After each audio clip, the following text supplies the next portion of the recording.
Olá pessoal, neste vídeo eu vou mostrar como você pode mudar sua senha do WordPress pelo Hostinger. Bem fácil e direto, vai levar alguns segundos. Então, o que você precisa fazer aqui, você precisa fazer login no seu Hostinger, depois você precisa ir para o Websites, lista de websites, então selecione o domínio e pressione no painel. E então, o que você precisa fazer aqui, você precisa ir para bancos de dados e então procurar por PHPMyAdmin.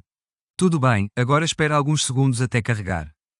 E selecione entrar no PHPMyAdmin, espera alguns segundos, então vá para VP_users.